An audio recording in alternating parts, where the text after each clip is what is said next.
Yogaraj Bhat sir ಅವರು ಒಂದು ಕತೆ ರೆಡಿ ಮಾಡ್ತಾರೆ. Let's do it.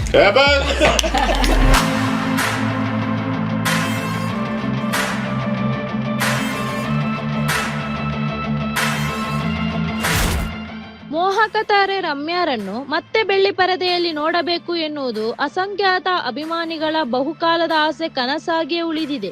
ರಮ್ಯಾ ಇದೀಗ ಮತ್ತೆ ಚಿತ್ರರಂಗದತ್ತ ಮರಳುವ ಸುಳಿವು ನೀಡಿದ್ದು ಅಭಿಮಾನಿಗಳಲ್ಲಿ ಮತ್ತೆ ಆಸೆ ಚಿಗುರೊಡೆದಿದೆ. ರಾಜ್ ಬಿ ಶೆಟ್ಟಿ ನಿರ್ದೇಶಿಸಿ ನಟಿಸಿರುವ ಸ್ವಾತಿ ಮುತ್ತಿನ ಮಳೆ ಹನಿಯೇ ಚಿತ್ರದ ಮೂಲಕ ರಮ್ಯಾ ಕಂಬ್ಯಾಕ್ ಮಾಡಲಿದ್ದಾರೆ ಎನ್ನುವ ಮಾತುಗಳು ಕೇಳಿ ಬಂದಿದ್ದವು. ಆದರೆ ರಮ್ಯಾ ಆ ಚಿತ್ರಕ್ಕೆ ಸಿರಿ ರವಿಕುಮಾರ್ ಅವರನ್ನು ಸೂಚಿಸಿ ತಾವು ನಿರ್ಮಾಣದ ಹೊಣೆಯನ್ನು ಹೊತ್ತುಕೊಂಡರು. ಬಳಿಕ ಡಾಲಿ ಧನಂಜಯ್ ಅಭಿನಯದ ಉತ್ತರಾಖಂಡ ಚಿತ್ರದ ಮೂಲಕ ರಮ್ಯಾ ಬೆಳ್ಳಿ ಪರದೆಯಲ್ಲಿ ಕಾಣಿಸಿಕೊಳ್ಳಲಿದ್ದಾರೆ ಎನ್ನಲಾಗಿತ್ತು.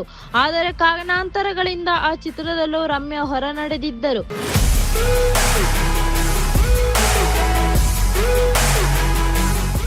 ನಿರ್ದೇಶಕ ಯೋಗರಾಜ್ ಭಟ್ ಮತ್ತು ನಿರ್ಮಾಪಕ ಇ ಕೃಷ್ಣಪ್ಪ ಅವರ ಚಿತ್ರದ ಮೂಲಕ ಸ್ಯಾಂಡಲ್ವುಡ್ಗೆ ಮತ್ತೆ ಬರಲಿದ್ದಾರೆ ಎನ್ನುವ ಮಾತುಗಳು ಕೇಳಿ ಬರುತ್ತಿವೆ. ಮಾತುಕತೆಗಳು ಇನ್ನೂ ಆರಂಭಿಕ ಹಂತದಲ್ಲಿವೆ ಎಂದು ರಮ್ಯಾ ದೃಢಪಡಿಸಿದ್ದಾರೆ. ಯೋಗರಾಜ್ ಭಟ್ ಸರ್ ಅವರು ಒಂದು ಕತೆ ರೆಡಿ ಮಾಡ್ತಾರೆ. Let's do it.